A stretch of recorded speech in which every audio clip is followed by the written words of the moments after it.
तो यहाँ पे आप देख सकते हो एनसीईआरटी का जो इंट्रोडक्टरी पैराग्राफ है यहाँ पे मैंने लगा दिया है। चलिए अब इसको डिटेल में डिस्कस करते हैं। देखिए सबसे पहला लाइन यहाँ पे लिखा गया है कि human are sexually reproducing organisms and viviparous. तो इसका मतलब क्या है, एकदम बेसिक सा बात है। देखो रिप्रोडक्शन जो है वो दो टाइप का होता है। एक होता है आपका असेक्सुअल रिप्रोडक्शन, दूसरा होता है सेक्सुअल रिप्रोडक्शन। अब इन दोनों में डिफरेंस क्या है कि जो असेक्सुअल रिप्रोडक्शन होता है यहाँ पे गैमीट्स का फ्यूजन नहीं होता है, ठीक है। बट अगर आप बात करते हैं सेक्सुअल रिप्रोडक्शन में तो वहाँ पे गैमीट्स का फ्यूजन होता है। तो ये मेजर डिफरेंस है between the asexual and sexual mode of reproduction. अभी ह्यूमन के केस में क्या होता है कि गैमीट का फ्यूजन होता है, ठीक है। तो अगर गैमीट का फ्यूजन होगा तो कौन से कैटेगरी में ह्यूमन पड़ेगा, वो पड़ेगा in the category of sexual reproduction. इसलिए हम बोलते हैं कि humans are sexually reproducing organisms. तो यहाँ पे आपको एक दूसरा वर्ड भी देखने को मिलेगा, ठीक है, सेक्सुअली रिप्रोड्यूसिंग एंड विविपोरस। अभी विविपोरस मतलब क्या है, इसके बारे में थोड़ा डिस्कस करते हैं। देखो दो टाइप के ऑर्गेनिज्म होते हैं, ठीक है, एक होते हैं ओविपोरस और दूसरा होता है विविपोरस। अभी ओविपोरस वो ऑर्गेनिज्म है जो कि एग ले करते हैं, ठीक है, जैसे बर्ड्स। बर्ड्स क्या करता है, अंडा देता है ना, और वो अंडे में क्या होता है, मतलब inside the egg embryo develop होता है मदर्स के बॉडी के आउटसाइड, क्योंकि मदर ने अंडा दे दिया।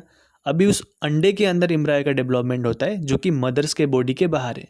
बट ह्यूमन के केस में क्या होता है, मतलब जो विविपोरस ऑर्गेनिज्म है उनके केस में क्या होता है कि जो एम्ब्रायो है वो मदर्स के बॉडी में डेवलप होता है ना, inside the mother's body embryo का डेवलपमेंट होता है और वो डायरेक्टली बर्थ देते हैं अपने चाइल्ड को, डायरेक्ट बर्थ होता है वहाँ पे, मतलब अंडा नहीं देते।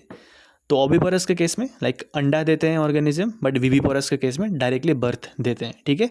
तो ये आपको याद रखना है, इसलिए हम क्या बोलते हैं ह्यूमन को विविपोरस, ठीक है। तो ये दो टर्म आई होप क्लियर है। सेक्सुअली रिप्रोड्यूसिंग ऑर्गेनिज्म क्यों बोलते हैं, क्योंकि गैमिट का फ्यूजन होता है। विविपोरस क्यों बोलते हैं, क्योंकि हम डायरेक्टली बर्थ देते हैं अपने यंग वंस को, ठीक है। तो this is basically the two important words that is given in the first two line. तो चलिए अभी बात करते हैं रिप्रोडक्टिव इवेंट्स इन ह्यूमन, यानी कि ह्यूमन रिप्रोडक्शन में क्या क्या इवेंट्स देखने को मिलता है उसके बारे में अभी डिस्कस करते हैं। तो सबसे पहला है गैमीटोजेनेसिस, ठीक है। तो गैमीटोजेनेसिस का डेफिनेशन क्या है, आप अच्छे से सुनना इसको, ठीक है। यहाँ पे आप स्क्रीन में लिखा हुआ भी पाओगे, एनसीईआरटी में दिया गया है।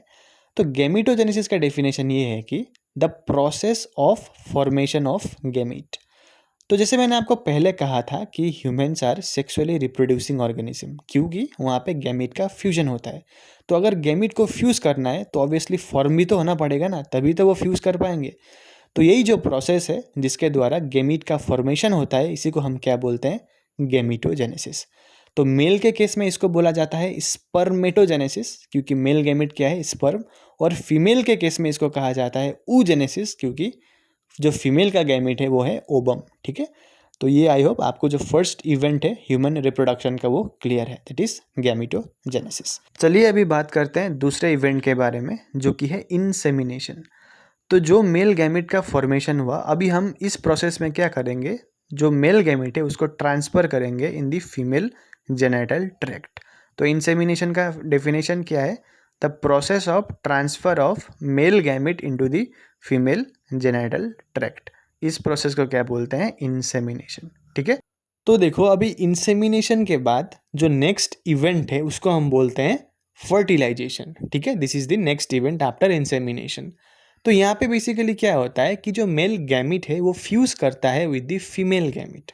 देखो by the process of insemination हमने जो मेल गैमीट है उसको फीमेल के अंदर भेज दिया, और फीमेल बॉडी के अंदर अपना खुद का गैमेट है ना, फीमेल गैमीट। तो जब हमने मेल गैमीट को भेज दिया फीमेल के बॉडी के अंदर, तो उधर तो उनका भी अपना खुद का गैमीट है। तो अभी क्या होगा कि जो मेल गैमीट है और जो फीमेल गैमीट है वो क्या करेंगे, फ्यूज़न करेंगे, ठीक है। क्या करेंगे, फ्यूज़न करेंगे, और इसी प्रोसेस को हम क्या बोलते हैं, फर्टिलाइजेशन। तो मेल गैमीट है हैप्लॉइड, फीमेल गैमीट है हैप्लॉइड, बट जो स्ट्रक्चर बनेगा जाइगोट वो है डिप्लॉइड, ठीक है। ये आपको याद रखना है। तो fertilisation is the process by which the male gamete fuses with the female gamete, ठीक है। इसको हम क्या बोलते हैं, फर्टिलाइजेशन, जिसका रिजल्ट क्या है, फॉर्मेशन ऑफ जाइगोट, ठीक है। I hope the fertilisation process is clear. अभी इसके बाद क्या होता है, जो आपका जाइगोट है ये रेपिडली डिवाइड करता है, ठीक है। तो डिवाइड करते करते एक्चुअली ये एक प्रोसेस हमको स्टडी करना है इसी चैप्टर में, जो कि काफ़ी डिटेल में हमको पढ़ना है। अभी मैं ऐसा ही आपको, क्योंकि इंट्रोडक्टरी पार्ट में यहाँ पे दिया गया है, इसलिए मैं आपको इन ब्रीफ बता रहा हूँ, बट डोंट वरी, इसको हम डिटेल में भी पढ़ेंगे, ठीक है। तो बेसिकली क्या होता है, फर्टिलाइजेशन के बाद जो आपका जाइगोट बना वो रेपिडली डिवाइड करता है एंड एक टाइम में एक स्ट्रक्चर बन जाता है जिसको हम बोलते हैं ब्लास्टोसिस्ट, ठीक है। और ये जो ब्लास्टोसिस्ट है ये जाके जो यूटेराइन वॉल है, यूटेराइन वॉल मतलब जो यूटेरस का वॉल है। एक्चुअली क्या होता है कि यूटेरस का 3 लेयर होता है, एक होता है पेरीमेट्रियम, मायोमेट्रियम, एंडोमेट्रियम। जो इनर आपका जो लेयर है वहाँ पे जाके ये अटैच होता है, ठीक है। तो इस प्रोसेस को हम क्या बोलते हैं, इम्प्लांटेशन। इम्प्लांटेशन क्या प्रोसेस है, मतलब कौन सा प्रोसेस है, जहाँ पे कि जो आपका ब्लास्टोसिस्ट है वो जाके यूटेराइन वॉल में अटैच हो जाता है, ठीक है। मतलब वही एंडोमेट्रियम में अटैच हो जाता है। डोंट वरी, इसको डिटेल में देखेंगे, बट यहाँ पे इंट्रोडक्टरी में थोड़ा ब्रीफ में दिया गया है, मतलब इंट्रोडक्टरी पैराग्राफ में थोड़ा ब्रीफ में दिया गया है, इसलिए मैं आपको बोल रहा हूँ।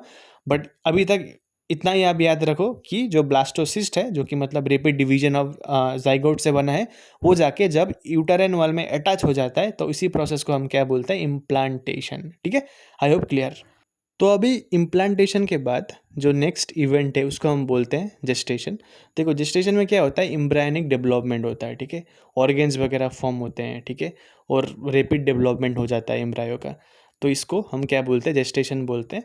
एंड फाइनली आपका आता है पार्चुरेशन। अभी जब 9 महीने बाद जब बेबी फुल्ली डेवलप हो जाता है तो जो डिलीवरी का प्रोसेस है उसी को हम क्या बोलते हैं, पार्चुरेशन बोलते हैं, ठीक है।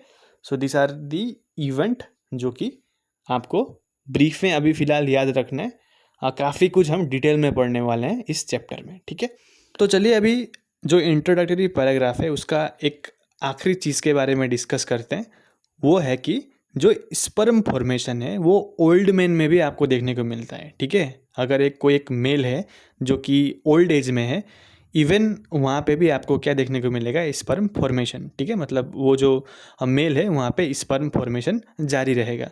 बट अगर हम बात करते हैं फीमेल के बारे में तो at the age of around 50 जो ओवम फॉर्मेशन है वो सीज हो जाता है, मतलब स्टॉप हो जाता है, ठीक है। तो ये आपको याद रखना है कि sperm formation continues old man, but the formation of ovum ceases, मतलब बंद हो जाता है at the age of around 50 in case of women.